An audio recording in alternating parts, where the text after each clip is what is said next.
देखिए मेरे सहयोगी गोविंद गुर्जर की ये रिपोर्ट। हिंदुस्तान के मौद्रिक इतिहास में सरकार के द्वारा लिया गया, जिसकी वजह से जो परेशानियां सामने आ रही हैं उसकी तस्वीर हम आपको दिखाने की कोशिश करेंगे। और हालात 500 और 1000 के नोट बंद होने के बाद ऐसे हो चुके हैं मानो जिसके पास 100 का नोट है वो अपने आप में किसी बादशाह से कम नहीं है। और तस्वीरें यहाँ पर हम आपको परेशानियों की दिखाने की कोशिश करेंगे।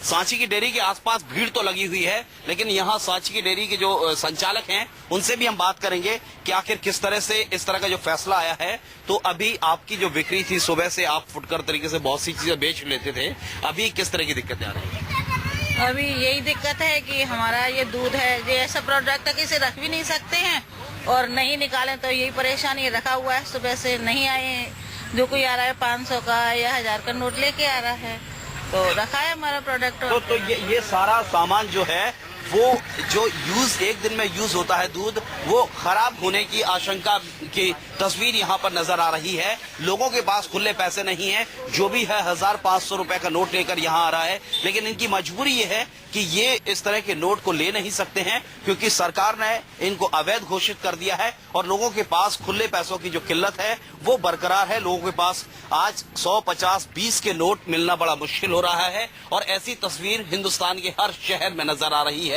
और कमोबेश भोपाल में भी यही हाल है। कैमरामैन कमलेश व्यास के साथ गोविंद गुर्जर, भोपाल, न्यूज़ 24।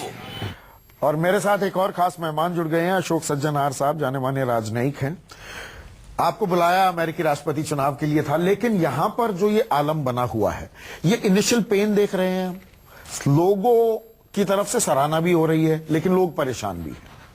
आपकी प्रतिक्रिया अशोक बाबू? देखिए, आपने कहा ठीक, जो राजनयिक और मैं अमेरिकी जो राष्ट्रपति चुनाव हो रहे हैं उसके लिए, परंतु मैं एक देश का नागरिक भी हूं, तो इसके हिसाब से कल मैंने सुना जो प्रधानमंत्री मोदी जी ने कहा इसके बारे में, और जो आपकी चैनल दिखा भी रहा है, ठीक है, और उन्होंने भी कहा था जो रोजमर्रा कुछ समय के लिए, कुछ दिनों के लिए हमको ये मुश्किलें, हमारे लिए ये मुसीबतें आएंगी, तो इसीलिए ये तो हमको पहले ही मालूम था जो होना चाहिए था।